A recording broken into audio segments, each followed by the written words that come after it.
Good morning. बड़ी खुशी की बात है कि इस बार बहुत सारे बच्चों ने आंसर किया है। मतलब पिछली बार की तुलना में इस बार ज़्यादा लोगों ने आंसर राइटिंग किया है और इस बार कंपटीशन लग रहा है कि टफ होने वाला है। और इस बार देखा गया, मैंने जो अभी तक एनालिसिस किया है, कि लगभग 99% 95% के ऊपर ही आंसर सबका सही आया है। बस कुछ जगहों पर कुछ लोगों में थोड़ा सा डैमेज हुआ है। और एक चीज़ और जो मैंने बार बार कहा है, क्वेश्चन को आंसर को बहुत लंबा ना लिखें। तो अभी इस बार कंट्रोल भी हुआ है, तो कोशिश करें आप दूसरे का आंसर जो एनालिसिस कराते हैं उसमें भी देखा करें कि लोगों ने कितना बेस्ट लिखने की कोशिश की है, और उससे अपनी आदत को सुधारें, आपको आगे भी काम देगा वो। तो चलिए एनालिसिस करते हैं, लेकिन उसके पहले कल वीडियो के लास्ट में ये मैंने आपको एक गाना सुनाया था। मैंने ये कहा था कि इस गाने का नंबर आपको नहीं मिलने वाला है, लेकिन बस जनरल नॉलेज के लिए, क्योंकि कभी कभी बॉलीवुड भी हमारे एक नॉलेज का हिस्सा है। एक बार यूपीपी में क्वेश्चन भी आया था, तो कभी कभी यहाँ से भी क्वेश्चन आ जाते हैं, इसलिए जनरली वैसे एक गाना मैंने आपको दिखाया था और मैंने पूछा था ये गाना किस मूवी का है। तो गाना मैं आपको फिर से दिखा देता हूँ। कहता है तू है यहाँ तो जाता लम्हा थम जाए, वक्त का दरिया बहते बहते इस मंजर में जम जाए। यही मैंने आपको दिखाया था। हालांकि बहुत लोगों ने इंटरेस्ट नहीं लिया, या फिर हो सकता है किसी और लोगों को जानकारी हो, बताया ना हो, लेकिन कुछ लोगों ने आंसर दिया है। और इसमें भी देखो, फिल्म इंडस्ट्री के मतलब ये जो चीज़ें बहुत रोचक होती हैं, जिनको सुनना बड़ा अच्छा लगता है। अगर यहाँ भी गड़बड़ी हो जाए तो बहुत बड़ी बात है। इसमें भी कुछ गड़बड़ी हुई है, मतलब एक दो लोगों ने आंसर दिया है, तो मैं बताता हूँ क्या है। एक मूवी आई थी सागर मूवी, उसमें ये किशोर कुमार ने ये गाना गाया था। और ये मैंने पूछा था कौन सी मूवी का है, तो एक आंसर आया था, एक दो आंसर आया है, तो उसमें सागर मूवी लिखा गया है, तो सही है जिसने भी दिया है। अभी चेक करते हैं किसने दिया है। सही है, ठीक है। और आज भी लास्ट में एक गाना आपको सुनाएंगे, उसका आंसर आपको अगले वीडियो में, मतलब कि अपने आंसर में देना है लास्ट में। अगर देना चाहें तो आंसर में नहीं काउंट होगा, लेकिन जनरल नॉलेज पता चल जाएगा आपको कि कुछ नॉलेज है, कुछ रुचि है। गाना सुनते हो कि बस एकदम से रूखे सूखे हो, क्योंकि गाना ही थोड़ा लगता है थोड़ा सा आपका दिमाग थोड़ा सा चंचल भी है। गाना जब इंसान सुनता है ना, बच्चा हो जाता है। कितना भी कठोर हो, म्यूजिक सुनने के बाद इंसान बच्चा हो जाता है ना। एक गाना सुने होगे, दिल तो बच्चा है जी। चलिए आज का क्वेश्चन का एनालिसिस करते हैं, ठीक है। और जो मैं बताना चाहता हूँ कि कंपटीशन बहुत टफ होने वाला है, इसलिए आगे से थोड़ा बहुत संभाल संभाल के कमर कस लीजिए। बहुत अच्छे से आंसर राइटिंग करना है, क्योंकि ज़रा सा भी गड़बड़ी हुई या फिर ज़रा भी सी भूल चूक हुई तो आप पीछे हो जाओगे। और एक भी गलती आपको टॉप के पोजीशन से हटा सकता है, इसलिए अच्छा लिखें, सेलेक्टिव लिखें। और दूसरी बात, सबसे इम्पोर्टेंट बात, 7 बजे के अंदर अंदर आपका आंसर आ जाना चाहिए। 7 बजे के बाद आंसर आएगा तो फिर शामिल होना मुश्किल हो जाएगा। फिर मत कहिएगा सर हमारा आंसर शामिल नहीं हुआ है, ठीक है। ये कमेंट नहीं है, आपका आंसर है। कमेंट क्या होता है जानते हो? जब किसी पे कटाक्ष किया जाता है, किसी पे तंग करने के लिए बोला जाता है, ये कमेंट नहीं है, इसे आंसर कहते हैं। आप भविष्य के लिए मजबूत बन रहे हो, ठीक है। तो ज़रूर लिखा करें। और जो भी लोग देखते हो, कोशिश करो और लिखने की कोशिश करो, अपने को सुधारने की कोशिश करो। चलो मैं एनालिसिस करा देता हूँ उत्तर का, उसके बाद आज का क्वेश्चन देता हूँ आपको। उसके बाद देखते हैं कौन कौन लोगों ने अच्छा सा आंसर दिया है। जिन लोगों ने नहीं लिखा, पहली बात तो वो क्वेश्चन को ध्यान से समझें और अपनी आदत सुधारें कि अगर कभी पेपर में आए तो कर लें। कम से कम क्या था, मैं डिटेल में इसको बताऊंगा। इसको एक दो लाइन में ही आपको लिखना है, जो इसमें मुख्य बातें मैंने पूछा था वही लिखना है, लेकिन मैं इसका डिटेल थोड़ा बता रहा हूँ, ध्यान से सुनिएगा। दरअसल मार्ले मिंटो सुधार आया था 1909 के अधिनियम से, ब्रिटेन से आया था, अंग्रेजों के लिए आया था। यहाँ पर ब्रिटिश ईस्ट इंडिया कंपनी काम कर रही थी, उसको वो रेगुलेट करने के लिए आया था। और उस समय यहाँ पर एक बहुत बड़ी पार्टी थी, कांग्रेस पार्टी थी भारत में, और एक पार्टी थी, आप सुने होंगे, उस मुस्लिम लीग, सुने हो मुस्लिम लीग। तो यहाँ पर हिंदू मुसलमान में फूट डालने के लिए, दरअसल बात ये होती थी कि यहाँ पर जो निर्वाचन होता था, निर्वाचन भारतीय लोगों को भी निर्वाचन का अधिकार था, लेकिन क्या होता था कि पहले, मतलब 1909 के अधिनियम के पहले क्या होता था, कोई भी भारतीय व्यक्ति चुनाव लड़ता था ना, तो वो क्या करता था, अभी आपके यहाँ वोटिंग का क्या सिस्टम है कि अगर कोई चुनाव लड़ रहा है तो वो चुनाव हिंदू के यहाँ भी वोट मांगने जाएगा, मुसलमान के यहाँ भी, सिख के यहाँ भी, ईसाई के यहाँ, मतलब सबके यहाँ वोट मांगने जाता है ना। कि हिंदू लड़ रहा है तो केवल हिंदू के यहाँ जाएगा, ऐसा तो होता नहीं। मतलब हिंदू लड़े चाहे मुसलमान लड़े, वो वोट मांगने सबके यहाँ जाता है।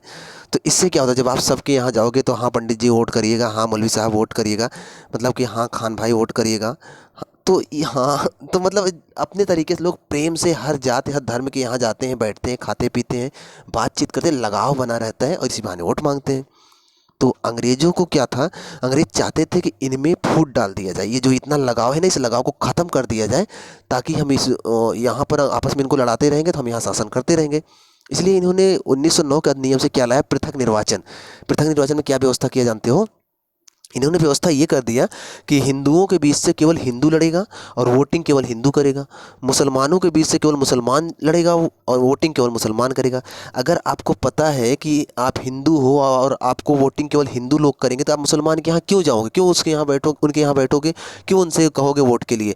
और अगर आप पता है कि आप मुसलमान हो और आपको वोटिंग केवल मुसलमान करेंगे तो आप हिंदू के यहाँ क्यों जाओगे, क्यों उनके यहाँ बैठोगे और उनसे वोट की बात करोगे, नहीं करोगे ना। तो अगर जब आप एक दूसरे के यहाँ आना जाना बंद कर दोगे तो प्रेम व्यवहार ख़त्म हो जाएगा ना मेरे भाई। आप देखो रिश्तेदारी क्यों जाते हो ज़्यादा, क्योंकि आपका प्रेम व्यवहार बना रहता है। सबसे ज़्यादा रिश्तेदारी कहाँ जाते हैं, शादी के बाद सबसे ज़्यादा लोग कहाँ जाते हैं, ससुराल में जाते हैं ना, क्योंकि प्रेम व्यवहार वहाँ सबसे ज़्यादा बनता है शुरू शुरू में, बाद में सब वही भूल जाते हैं सब। तो ये प्रेम व्यवहार जहाँ सबसे ज़्यादा बनाना होता है ना, लोग वहीं ज़्यादा पहुँचते हैं। तो प्रेम व्यवहार आने जाने से बढ़ता है ना, और अगर आना जाना ही बंद हो जाएगा तो प्रेम व्यवहार बंद हो जाएगा, सिंपल सी बात है। तो यही प्रेम व्यवहार बंद करने के लिए ये 1909 का अधिनियम से क्या लाते हैं, पृथक निर्वाचन। पृथक निर्वाचन में क्या था कि हिंदुओं के बीच से हिंदू लड़ेगा, मुसलमानों के बीच से मुसलमान लड़ेगा, वोटिंग हिंदू करेंगे और वोटिंग मुसलमान करेंगे, एक दूसरे को बोलेंगे वोटिंग नहीं करेंगे, अपना अपना वोटिंग करेंगे। सिंपल सी बात है, कोई किसी से भेदभाव मतलब कोई किसी से मतलब ही नहीं रखेगा तो भेदभाव तो बढ़ेगा, सिंपल सी बात है। ये था पृथक निर्वाचन, और इसी को बोला गया था फूट डालो राज करो। मतलब कि आपस में वो लोग बोलते थे कि अगर हम फूट डाल देंगे, ये आपस में लड़ते भिड़ते रहेंगे तो आराम से राज करेंगे। पड़ोसी क्या करते हैं, अपने पड़ोस में लड़ाई झगड़ा करवा देंगे, जिस परिवार में लोग लड़ते रहते हैं उनका पड़ोसी पड़ोसी तरक्की कर जाता है, परिवार पीछे रह जाता है। बात समझ में आया ना। इसीलिए बहुत शांत होकर रहना चाहिए, बहुत सजग होकर रहना चाहिए अगर तरक्की करना है। और जो भी समाज, ध्यान से एक बार मेरी बात समझिएगा, समाज का जो भी परिवार, समाज का जो भी विश्व का जो भी देश अक्सर लड़ाइयों में उलझा रहा है, उसने कभी तरक्की नहीं की है। सबसे बड़ा उदाहरण है अपना पड़ोसी पाकिस्तान। जब से पैदा हुआ है, मतलब जब से बना है ना, तब से ये केवल भारत से लड़ाई ही ढूंढता है।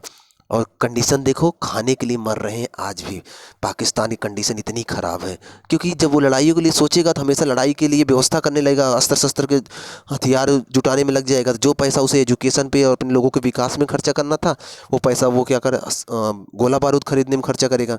जब बच्चे एजुकेशन नहीं ले पाएंगे, पढ़ लिख नहीं पाएंगे, तो क्या करेंगे, बड़े होकर गोला बारूद चलाएंगे, और गोला बारूद चलाएंगे तो क्या बनेंगे, आतंकवादी बनेंगे ना। तो अगर जैसे आप लोग जो पढ़े लिखे हो, समझदार हो, आप घर में छोटे बच्चे हैं, चाहते हो कि सुसंस्कृत हों, अच्छे हों, पढ़े लिखे हों, समाज में आपका और अपना नाम रोशन करें ना, उनको एक शांत माहौल, एक अच्छा माहौल, एक सरल माहौल उपलब्ध कराएं। परिवार में झगड़े वाला माहौल तो बिल्कुल ना हो। अगर झगड़ा हो भी तो छोटे बच्चों के सामने ना हो, इतना कोशिश करें।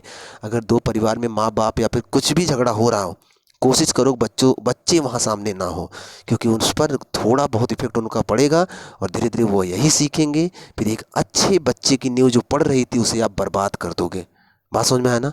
तो ये इतिहास भी बहुत कुछ सिखाता है। काफ़ी लंबा लेक्चर दे दिया, लेकिन कुछ तो आपको समझ में आया होगा। तो इसमें क्या था, मुख्य बात क्या थी, 1909 के निर्वाचन के तहत, अधिनियम के तहत पृथक निर्वाचन लाया गया था। हिंदुओं के बीच से हिंदू लड़ेंगे, वोटिंग हिंदू करेंगे, मुसलमानों के बीच से मुसलमान लड़ेंगे, वोटिंग मुसलमान करेंगे। इसी को बोला गया था फूट डालो राज करो, और इसको बोला गया था मार्लो मिंटो सुधार अधिनियम। क्लियर। देखिए ये अच्छा क्वेश्चन है, समझने के लिए भी जरूरी है। शायद ये क्वेश्चन आपके लिए कठिन हो गया था, तो ध्यान समझिए क्या है। दूरदृष्टि, मैंने ये पूछा था कि दूरदृष्टि दोष में कौन सा लेंस चाहिए, और ये भी नहीं पूछा था कि दूरदृष्टि दोष में क्या होता है। मैंने ये पूछा था क्यों होता है ना, मैंने क्यों पूछ लिया, ये गड़बड़ कर दिया, नहीं तो लेंस तो सब लिख देते। तो ध्यान समझिएगा क्या होता है। ये आपका नेत्र जो होता है, मैं चित्र बना दूं पहले। ये देखिए, ये आपका नेत्र का गोला है। जो आपका आँख है ना, ये सामने वाला हिस्सा जो काला वाला हिस्सा है यहाँ पर है, ठीक है। और आपकी आँख में जो लेंस लगा है वो ये वाला पार्ट है, ये वाला पार्ट, तो ये लेंस है। और ये यहाँ पर एक पानी भरा होता है, इसे बोलते हैं कचाव द्रव। और पानी के पीछे ये वाला हिस्सा जो दिख रहा है ना, ये वाला, इसको बोलते हैं रेटिना। रेटिना, जब आप कुछ देखते हो ना, जैसे यहाँ पर एक चित्र देख रहे हो आप, ये तो इसका चित्र आकर रेटिना पे यहाँ उल्टा ऐसे बनता है रेटिना पर। और ये पानी जो भरा है ना, पारदर्शी होता है, तभी ये चित्र एकदम सीधा आकर रेटिना बनता है। अगर इसमें समस्या हो जाएगा ना, चित्र यहाँ बन नहीं पाएगा और व्यक्ति अंधा हो जाएगा। ठीक है, ये बात समझ में आए। अब क्या होता है, जो ये लेंस है, लेंस से चित्र परावर्तित होकर, मतलब कि लेंस से चित्र आगे बढ़कर आकर रेटिना पे बन जाता है। जब तक गोला सही है, अगर गोले की आकृति में कोई डैमेज नहीं, गोला सही है ना, तो क्या होगा, चित्र इसी रेटिना पे बनता रहेगा और आपको चित्र चीज़ें स्पष्ट दिखाई देंगी। लेकिन क्या होता है, जब दूरदृष्टि दोष उत्पन्न होता है ना, तो इसमें क्या होता है, ये जो नेत्र है ना, नेत्र का जो गोलक है ना, ये छोटा हो जाएगा। अगर ये छोटा हो जाएगा, ध्यान से समझिएगा, अगर ये जैसे कि छोटा पहले ऐसे था तो ये वाला चित्र यहीं बन जा रहा था, लेकिन अगर ये छोटा हो जाएगा, सिकुड़ के इतने पे आ जाएगा, तो चित्र तो यहाँ बनना था और ये सिकुड़ के यहाँ आ गया। तो चित्र जो है रेटिना से दूर बन रहा है, देख रहे हो, इस पे बनना चाहिए था यहाँ पर, लेकिन रेटिना से दूर पीछे की तरफ बन रहा है, तो क्या बोलेंगे इसे, दूर दृष्टि दोष। दूर दृष्टि दोष में क्या हो जाता है, नेत्र के गोले का आकार छोटा हो जाता है, छोटा हो जाता है, तो इसमें क्या होता है, चित्र रेटिना के पीछे बनने लगता है। अगर रेटिना पे चित्र नहीं बनेगा तो चित्र आपको स्पष्ट नहीं दिखाई देगा, आपको चित्र तभी दिखेगा जब रेटिना पर बनेगा। बात क्लियर है ना। और अगर इसी को तो दूर दृष्टि दोष में क्या होता है कि चित्र जो है दूर बनने लगता है, इसलिए स्पष्ट दिखाई नहीं देता। और निकट दृष्टि दोष में क्या होता है कि यही नेत्र है, यहीं पर ये है, इस गोले का आकार, जैसे ये रेटिना है, यहाँ पर चित्र बन रहा है, गोले का आकार थोड़ा सा और बड़ा हो जाएगा, ठीक है, तो रेटिना थोड़ा पीछे चला जाएगा और चित्र जल्दी नज़दीक बन जाएगा। तो निकट दृष्टि दोष में क्या होता है, गोले का आकार बड़ा हो जाता है और रेटिना के जो चित्र है पहले बनने लगता है। तो इसीलिए निकट दृष्टि दोष में क्या होता है, चित्र पहले बनने लगता है, गोले का आकार बड़ा हो जाता है, और दूर दृष्टि दोष में गोले का आकार छोटा हो जाता है, चित्र दूर बनने लगता है। क्या मोटा मोटा आपको समझ में आया? मोटा मोटा ये समझ में आया कि दूर दृष्टि दोष में गोला छोटा हो जाता है, चित्र पीछे बन जाता है, दूर बन जाता है। निकट दृष्टि दोष में गोला बड़ा हो जाता है, चित्र पहले बन जाता है, रेटिना के निकट बन जाता है। तो ये दोनों दोष उत्पन्न होते हैं गोले के आकार में छोटा बड़ा होने की वजह से, ठीक है। निकट दृष्टि दोष में क्या होता है, कौन सा लेंस लगाते हैं, अवतल लेंस लगाते हैं, और दूर दृष्टि दोष में हम कौन सा लेंस लगाते हैं, उत्तल लेंस लगाते हैं, इसके इलाज के लिए। बात क्लियर है। दूर दृष्टि दोष में क्या होता है, दूर की वस्तुएं स्पष्ट दिखाई दे, जो दोष होता है ना वो चीज़ें स्पष्ट दिखती हैं। दूर दृष्टि दोष में दूर की वस्तुएं स्पष्ट दिखाई देती हैं, नज़दीक की वस्तुएं स्पष्ट दिखाई नहीं देती। और निकट दृष्टि दोष में उसका उल्टा हो जाएगा, निकट की वस्तुएं स्पष्ट दिखाई देंगी, दूर की वस्तुएं स्पष्ट दिखाई नहीं देती। तो यहाँ से 4-5 क्वेश्चन बनते हैं जो कि मैंने आपको समझा दिया है, ध्यान रखना आगे से कभी गड़बड़ ना हो। आंसर भी ऐसा ही आया सबका। एक क्वेश्चन देखो, ये आपके कॉमन सेंस पे था, आपके समझ पर था कि आप अपने समझ से क्या आंसर लगाओगे। बच्चों को किस उम्र में कोचिंग भेजना चाहिए, इसका आंसर क्या होना चाहिए, आइए इसको समझते हैं। तर्क, यहाँ पर केवल तर्क ही तो देना था, ये गड़बड़ और ये गलत और सही नहीं हो सकता, ये आपकी सोच हो सकती है, आप क्या सोच के आंसर कर रहे हो। देखो, अगर आप सक्षम हो, जैसे क्वेश्चन पूछा जाए बच्चों को किस उम्र में भिक्षा मंगवानी चाहिए, तो क्या भिक्षा मंगवानी चाहिए? नहीं ना।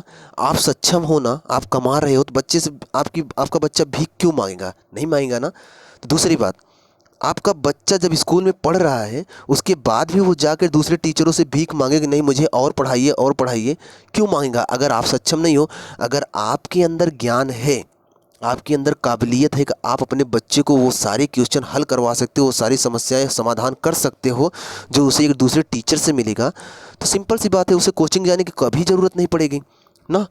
ज़रूरत तो तब पड़ती है ना जब माँ बाप सक्षम नहीं होते उसके मतलब समस्याओं को समाधान करने के लिए, तब कोचिंग की ज़रूरत होती है। नहीं तो उसका नाम स्कूल से ही काफ़ी है, स्कूल से ही वो काफ़ी पढ़ लेगा। स्कूल ज़रूरी है क्योंकि डिग्री चाहिए, सर्टिफिकेट चाहिए, माँ बाप सर्टिफिकेट नहीं दे पाएंगे ना।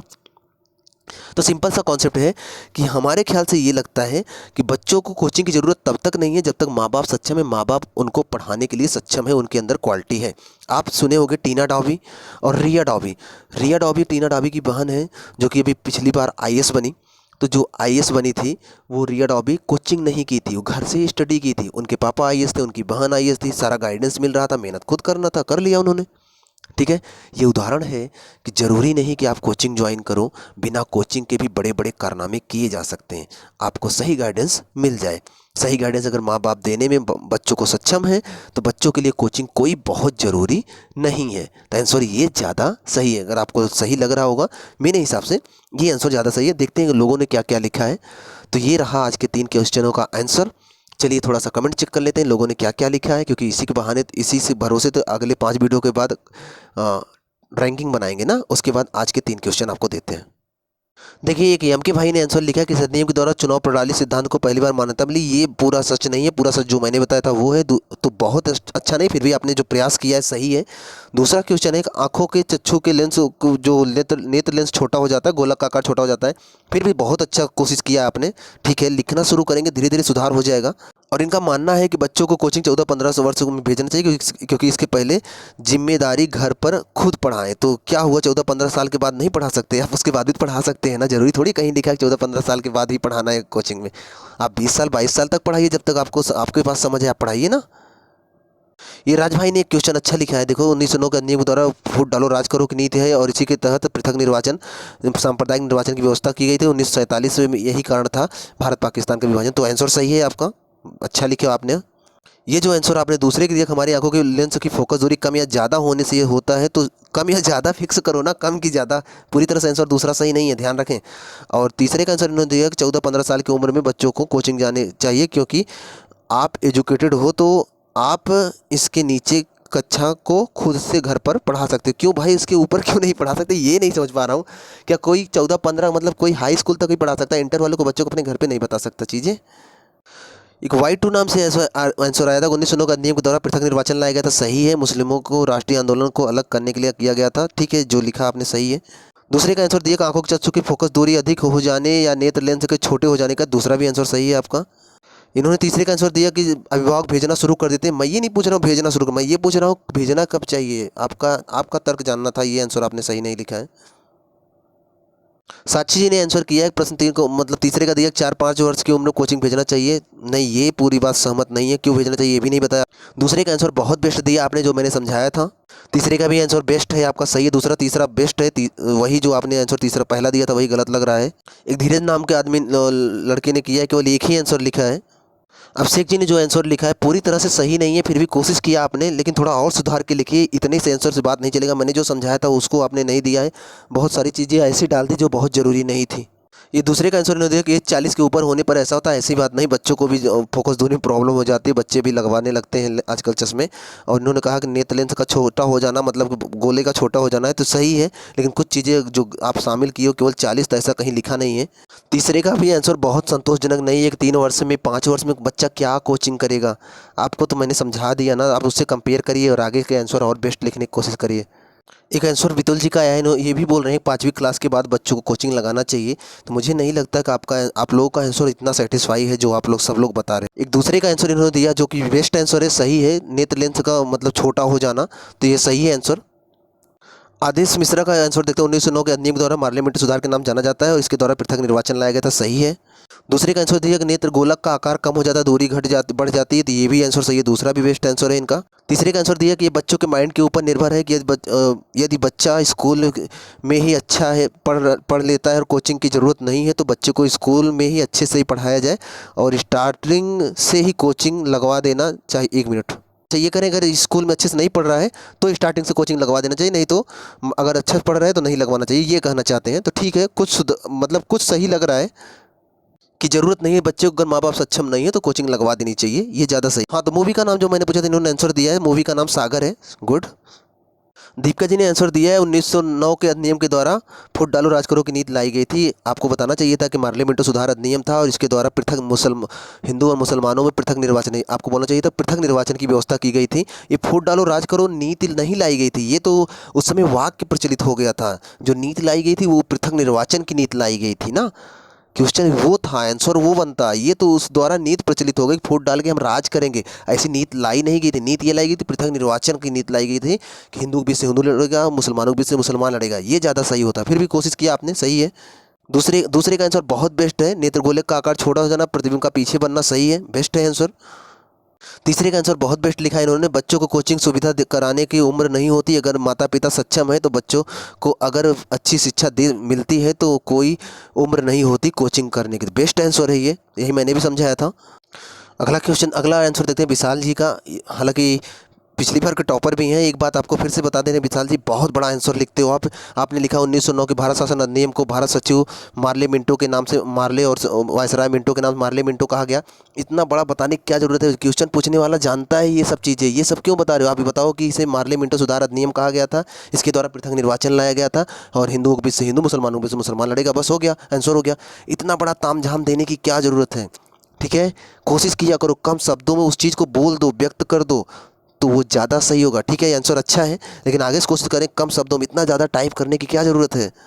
दूसरे का आंसर इन्होंने दिया कि दूर दृष्टि में नेत्र के गोले का मतलब फोकस दूरी घट जाती है, मतलब बढ़ जाती है और आकार घट जाता है, गोलक का आकार घट जाता है, सही है। दूसरे का भी आंसर बेस्ट है। तीसरों का आंसर इन्होंने क्या दिया है थोड़ा सुनते हैं। पढ़े देखते हो कि बच्चों को कम उम्र में कोचिंग नहीं भेजना चाहिए, क्योंकि बच्चों को कम उम्र में ज़्यादा प्रेशर देना नहीं चाहिए उनके ग्रोथ को गलत इफेक्ट पड़ेगा, और प्लस उनको अच्छे संस्कार देने चाहिए। ये सब चीज़ें क्यों लिख रहे हो आप? आपको लिखना चाहिए जैसे जो चीज़ें मैंने बताया ना वही नोट कर दीजिए। दरअसल आपने जो लिखा है बहुत बेस्ट है, सही है, मैं ये नहीं कह रहा हूँ आप गलत लिख रहे हो, लेकिन आप बहुत लंबा चौड़ा लिख दे रहे हो। इतना लंबा आंसर की ज़रूरत नहीं है।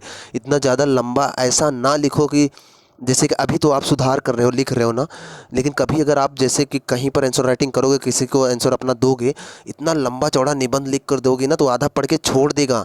समझ में आया ना? जब कहा गया है कि 20 शब्द 50 शब्द में लिखो, अगर आप 500 शब्द में लिखोगे तो क्यों पढ़ेगा वो? समझ रहे हो आप?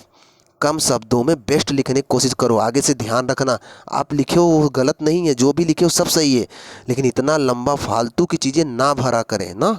कोशिश करें आगे से जितना सुधार करेंगे सुधार होगा। आपने जितना भी लिखा, जो भी बताना चाहे सब सही है, और सामने वाला जो पढ़ता है, जिसको आप चेक करवाने जा रहे हो, समझ लेना कि वो सब जानता है। तो कोशिश किया करो कम शब्दों में अच्छी से अच्छी बात बता दें, ठीक है? जैसे आप मुझसे कोचिंग करते हो, आप मुझसे पढ़ते हो, अब मेरी विशेषता कोई पूछे आपसे कि आपको मेरी क्लास, जैसे मेरी क्लास मान लो आपको पसंद है, तो कोई आपसे पूछे कि मेरी क्लास आपको क्यों पसंद है, तो आप पूरा, जैसे मैं आपको संविधान पढ़ाता हूँ तो पूरा संविधान तो नहीं बताओगे ना कि इन्होंने प्रस्तावना ऐसे पढ़ा था इसलिए पसंद है, मूल अधिकार ऐसे पढ़ा था इसलिए पसंद है, नीति निषेध तत्व ऐसे पढ़ा था इसलिए पसंद है, ऐसे नहीं बताओगे ना। कुछ मुख्य बातें जो आपने मुझ में अच्छे से नोटिस किया है, बस वही बता दोगे कि ये सब क्वालिटी है इनके अंदर, इसीलिए मैं इनको पसंद, मतलब कि इनकी क्लास मुझे पसंद है। सब बताने लगोगे कि हर चीज़ एक एक चीज़, ये तो बड़ा डिटेल हो जाएगा ना। तो वही चीज़ जो आपसे पूछा जाए ना उसकी मुख्य बातें बता दें, वही आपका बेस्ट आंसर है। कोशिश करें आगे से, मैं नहीं कह रहा हूँ कि आपका गलत है, लेकिन कम शब्दों में लिखने की कोशिश करें। विशाल जी आपके तीनों आंसर सही हैं, लेकिन आगे से ध्यान रखना कम शब्दों में लिखने के लिए। सोनम का आंसर चेक करते सबसे पहले तो उन्होंने मूवी का नाम रखा है अकेले हम अकेले तुम नहीं, ये मूवी नहीं थी, मूवी सागर थी जो बताया गया था, आदेश ने जो बताया था। अगला देखते हैं इनका पहला क्वेश्चन का आंसर है कि इस अधिनियम द्वारा मुस्लिमों पृथक निर्वाचन की व्यवस्था की गई थी, जो कि सही है। फुट डालो राज करो की प्रावधान हुआ था इस पर, इसी पर आधारित था, ये लिखे हैं, तो सही है पहले का आंसर। दूसरे का आंसर दिया नेत्र के गोलक का आकार कम हो जाता है, रेटिना लेंस के पीछे दूरी बनता है, तो सही है, ये भी आंसर बेस्ट है। तीसरे का आंसर दिया है कोई उम्र जरूरी नहीं है, बच्चे कोचिंग जाए, यदि उनके मम्मी पापा शिक्षित है तो उन्हें घर पर ही पढ़ाएं और अपना ज़्यादा से ज़्यादा समय अपने बच्चों के साथ बिताएं, और जब लगे कि हम नहीं पढ़ा सकते तब बच्चों की आवश्यकता है कोचिंग की। बेस्ट आंसर है। अगला आंसर देखो ईश्वर चंद्र ने लिखा है, ये भी मुद्दे से थोड़ा भटक गए हैं, पूरा डिटेल लिख दिए हैं, क्या था मेन मुद्दे पे नहीं है, फिर भी अच्छा लिखे उस ईश्वर चंद्र, लेकिन कोशिश करो कि जो मेन क्वेश्चन पूछा जाए उसी का आंसर दीजिए। गलत नहीं है, लेकिन और बेस्ट भी लिखा जा सकता था इस। दूसरे का आंसर जो आपने लिखा है बेस्ट है, सही है। नेत्र लेंस का आकार मतलब कि गोलक का आकार छोटा हो जाता है, अभी मैंने जो शुरू में समझाया था, सही है। दूसरे का आंसर बेस्ट है आपका। अगला आंसर दिए पेरेंट्स को बच्चों को कोचिंग तभी भेजना चाहिए जब वो उसके लिए तैयार हो, ताकि किसी तरह से कोई समस्या ना हो और वो स्वतंत्र रूप से अपना काम कर सके। 5 से 7 साल की उम्र, तो स्कूल की बात करते तो एक बात हो सकती थी कि हाँ स्कूल भेजना चाहिए अगर वो काम की समस्या ना हो, लेकिन कोचिंग के लिए माँ बाप घर पे तो पढ़ा सकते हैं, ठीक है। आपने अपना अपना तर्क दिया है, बेस्ट तर्क वही होता कि जब तक आप सक्षम हो, अगर आप सक्षम हो तो अपने बच्चे को भिक्षा नहीं मांगने दोगे, कहने का मतलब वही था। तो अगर आप सक्षम हो तो बच्चे को दूसरे के दरवाजे क्यों पढ़ने भेजोगे, खुद से पढ़ा दोगे ना। चलिए ठीक है, ये आंसर सही है आपका, मतलब अपने तरीके से सही है, और भी बेस्ट हो सकता था। ये देखिए वंदना जी ने जो आंसर राइटिंग किया है कि इसके अनुसार मुस्लिम समुदाय के लिए पृथक निर्वाचन क्षेत्र लाया गया था, मतलब मुसलमानों के बीच से मुसलमान लड़ेंगे, वोटिंग केवल मुसलमान करेंगे, हिंदू बीच से हिंदू, ठीक है। और सांप्रदायिक चुनाव प्रणाली अपनाई गई थी। संप्रदाय समझते हो ना, धर्म के आधार पर चुनाव प्रणाली, हिंदू बीच से हिंदू और मुसलमान, और फुट डालो राज करो की नीति अपनाई गई थी। सही है, यही मैंने भी समझाया था। दूसरे का भी आंसर वही दिया जो मैंने समझाया था, लेंस के कारण लेंस की गोलाई कम हो जाती है, लेंस की फोकस दूरी बढ़ जाती है, लेंस की क्षमता घट जाती है, और इस रोग में निकट की वस्तु का प्रतिबिंब रेटिना के पीछे बनता है। मैंने अभी चित्र के साथ समझाया था, वही आंसर है, बेस्ट है ये भी। अगला आंसर देखते हैं वंदन जी का, कि इनका भी मानना है कि साइकोलॉजिस्ट के अनुसार, मतलब साइकोलॉजिस्ट मतलब जो दिमाग पढ़ते हैं मनोविज्ञान के अनुसार किसी भी बच्चे को कक्षा 10 से पहले कोचिंग भेजना सही नहीं माना जाता। 5-6 घंटे स्कूल के बाद कोचिंग जाने को एक्स्ट्रा एक्टिविटी के लिए समय नहीं मिल पाता है, लेकिन इन्होंने बेस्ट बताया नहीं कि ज़रूरी है कि नहीं, अगर भेजना चाहिए तो कब भेजना चाहिए, नहीं भेजना चाहिए, क्यों नहीं भेजना चाहिए, थोड़ा सा समझाया नहीं, तो ये आंसर उतना बेस्ट नहीं माना जाएगा। ध्यान रखिएगा, नोटिस रखिएगा, ये सब आगे काम देगा 5 वीडियो के बाद। तो पहली बार शायद श्वेता मौर्य ने लिखा है, तो कोशिश किया है, बेहतर कोशिश किया है, देखते हैं क्या 19 मतलब कि में भारत प्रसिद्ध अधिनियम आया था, मार्ले मिंटो सुधार के नाम से जाना गया था। बहुत डिटेल लिखना शुरू कर दिया। आपको लिखना था 1919 को मार्ले मिंटो सुधार अधिनियम के नाम से जाना जाता है। इसमें पृथक निर्वाचन लाया गया था, मुसलमानों के लिए अलग से निर्वाचन प्रणाली लाई गई थी। ठीक है, जो आपने लिखा है सही है। कोशिश करिएगा अगले क्वेश्चन पे थोड़ा कम शब्दों में बेस्ट लिखने की कोशिश करिएगा। ठीक है, दूसरा का आंसर इन्होंने बेस्ट लिखा। दूरदृष्टि दोष में गोले की त्रिज्या कम हो जाती है जिससे कि ये रोग होता है। बेस्ट है आंसर आपका दूसरे का। और इन्होंने ये भी लिखा है गुत्तल लेंस का चश्मा लगाना चाहिए। इन्होंने दिया है आंसर तीसरे का, छोटी उम्र के बच्चों को कोचिंग नहीं भेजना चाहिए, उन्हें घर पर ही कोचिंग जैसा पढ़ाया जाए, ज्ञान भी होगा और ज़्यादा प्रेशर भी नहीं होगा। सही लिखा है इन्होंने यहाँ तक। और इन्होंने कहा है कि 5-6 साल के बाद भेजें, तो बहुत ज़रूरी नहीं 5-6 साल के बाद भेजें। ठीक है, अपना अपना तर्क है आपका। मुस्कान जी आंसर बहुत लेट में लिखा आपने, जल्दी लिखा करें। 1909 के इन्होंने लिखा है 1909 के अधिनियम के द्वारा संवैधानिक पृथक निर्वाचन प्रणाली लाई गई थी, जो कि मैंने भी बताया था। थोड़ा और बेस्ट कर सकते थे आप, बहुत कम लिखे, मतलब कि तो बहुत कम जानकारी दिए हो, शब्द ज़्यादा लिख लिए हो, जानकारी कम दिए हो। कोशिश करो और थोड़ा बेस्ट लिखने की। दूसरे का आंसर जो दिया बेस्ट है, आंखों की फोकस दूरी अधिक हो जाने पर और नेत्र लेंस छोटे हो जाने के कारण ऐसा होता है, तो सही है। दूसरे का आंसर आपका बहुत बेस्ट है। इनका भी मानना है कि बच्चों को कोचिंग भेजना चाहिए, वो भी 3 से 4 साल में। 4 साल के बच्चे जो ढंग से चल भी नहीं पाएंगे। और आजकल तो देख रहे हो ना, बच्चों को भी उठा ले जा रहे हैं, पता नहीं कहाँ ले जाते हैं, काट डालते हैं, देख रहे हो ना। चलो, जो है सिचुएशन संभल जाएगा कुछ दिन में। थोड़ा सा ध्यान रखने की बात है, ध्यान रखिएगा आप लोग अपने घर के बच्चों को, थोड़ा सा इसमें सजग रहिएगा। तो मुझे नहीं लगता कोचिंग भेजना चाहिए अभी। तो अपनी अपनी सोच है। बेस्ट आंसर वही होता कि जब तक आप सक्षम हो अपने बच्चों को भिक्षा क्यों मांगने दोगे। जब तक आप सक्षम हो तो अपने बच्चों को शिक्षा खुद से दीजिए। जब आप सक्षम नहीं हो तो दूसरे की ज़रूरत पड़ ही रही है, तब जाकर आप कोचिंग भेजिए, तो आंसर वही ज़्यादा सही होता। फिर भी आपने जो आंसर लिखा है बहुत अच्छी कोशिश की है, आप लोगों ने बहुत अच्छा आंसर दिया है। बस कोशिश करिएगा 7 बजे के पहले पहले तक आंसर दे दिया करें। ठीक है, और ध्यान रखें छोटी छोटी गलतियां ही आपको टॉप के लेवल से नीचे ढकेल देगी, इसलिए गलती ना हो, कम शब्दों में बेस्ट लिखने की कोशिश करें। और एक बात, हाँ, एक एप्लीकेशन डाउनलोड कर लें, वो हिंदी फॉन्ट का ही होता है, तो उससे टाइपिंग हिंदी हुई होती है, तो थोड़ा सा हिंदी में लिखेंगे तो पढ़ने में थोड़ी आसानी होगी। नहीं डाउनलोड कर पाएगा तो इंग्लिश में ही लिखेगा, कोई दिक्कत नहीं, लेकिन अगर डाउनलोड हो जाए तो हिंदी में लिखने की कोशिश करिए। क्वेश्चन चलिए आज का देख लेते हैं। आज का 3 क्वेश्चन देते हैं, उसको बेस्ट तरीके से लिखिएगा, कम शब्दों में अच्छे तरीके से, एकदम सारगर्भित शब्द लिखिएगा जिससे कि लगे कि हाँ किसी माइंडेड ने लिखा है। तो चलिए आज के 3 क्वेश्चन देखते हैं, उसका आंसर बेस्ट तरीके से लिखने की कोशिश करिएगा। क्वेश्चन ध्यान सुनिएगा, क्वेश्चन सुनिएगा, उसी के हिसाब से आंसर दीजिएगा, क्योंकि मैं थोड़ा ही लिखता हूँ, ज़्यादा बोल के पढ़ता हूँ। क्या कोई व्यक्ति एक से अधिक राज्यों के लिए राज्यपाल हो सकता है? आपसे क्वेश्चन ये है, क्या एक व्यक्ति एक से अधिक राज्यों के लिए राज्यपाल हो सकता है? अगर हो सकता है तो कैसे हो सकता है, मतलब कब से ये व्यवस्था हुई है? और नहीं हो सकता है तो क्यों नहीं हो सकता है? आपको आंसर देना है। क्या कोई व्यक्ति एक से अधिक राज्यों के लिए राज्यपाल हो सकता है? अगर हो सकता है तो ये व्यवस्था कब से लाई गई है? आपको ये बताना है कि कब से लाई गई है कि एक व्यक्ति एक से अधिक राज्यों के लिए राज्यपाल हो सकता है। क्वेश्चन समझ में आ गया ना? अगर हाँ तो क्यों, मतलब हाँ तो कब से, ठीक है, इसका आंसर देना है। दूसरा क्वेश्चन थोड़ा सा डीपली हो सकता है, इसलिए ध्यान समझिएगा। आप समझते हो कि शिव, शैव, वैष्णव बहुत सारे संप्रदाय हैं अपने यहाँ पर बहुत सारे लोग भगवान की पूजा करते हैं। तो एक शैव संप्रदाय भी है, मतलब जो शिव की पूजा करते हैं। तो आपसे क्वेश्चन ये है, क्या शैव संप्रदाय के लोग मांस खा सकते हैं? अगर खा सकते हैं तो कौन से लोग हैं जो मांस खा सकते हैं? मेरा क्वेश्चन ये है कि क्या शिव को पूजने वाले मांस खा सकते हैं? मांस खा सकते हैं? अगर खा सकते हैं तो वो कौन से लोग हैं जो खा सकते हैं और नहीं खा सकते? सिंपल सी बात है, नहीं, कोई आंसर ही नहीं। ठीक है, तब आप नहीं लिख दीजिएगा। ठीक है, क्वेश्चन समझ में आ गया है? चलिए लास्ट क्वेश्चन देखते हैं आज का। ये 2 नाम आप अक्सर सुनते होंगे, चांदीपुर और श्रीहरिकोटा। अक्सर समाचारों में रहता है, न्यूज़ में निकलता रहता है इन नामों को। आपको ये बताना है कि आप इन दोनों नामों को क्यों बराबर सुनते रहते हो, क्यों ये चर्चा में रहते हैं, क्या है ये दोनों? चांदीपुर और श्रीहरिकोटा इतना चर्चा में क्यों रहते हैं? आखिर इतना चर्चा में रहते क्यों हैं? क्या है ये जिसकी वजह से बहुत चर्चा में रहते हैं? आपको इसका आंसर देना है। क्या तीनों क्वेश्चन समझ में आ गया है? ठीक है, इसका आंसर जरूर दीजिएगा और कोशिश करिएगा 7 बजे के अंदर अंदर आंसर दीजिएगा, कम शब्दों में आंसर दीजिएगा। हाँ, दूसरी बात, मैंने कहा था एक सॉन्ग सुनाऊंगा, आंसर उसका देना है। इस बार देखो इतने लोगों ने कमेंट लिखा है, लेकिन 2 लोगों ने आंसर दिया है मूवी का नाम, और केवल एक का सही है। तो अगली बार कोशिश करिएगा सब लोग दीजिएगा और सबका सही होना चाहिए। तो चलिए सॉन्ग सुन लीजिए थोड़ा सा। मेरा तो सपना है एक चेहरा देखे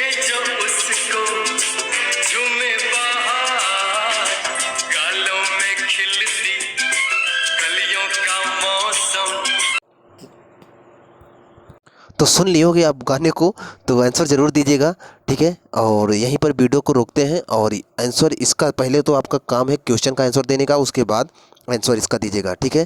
तो चलते चलते कि चैनल पर अगर पहली बार है ज़रूर सब्सक्राइब कर लीजिएगा और लोगों के पास शेयर भी ज़रूर करिएगा। मिलते हैं आपसे नेक्स्ट वीडियो में, तब तक आप पढ़ते रहें, खुश रहें, मस्त रहें।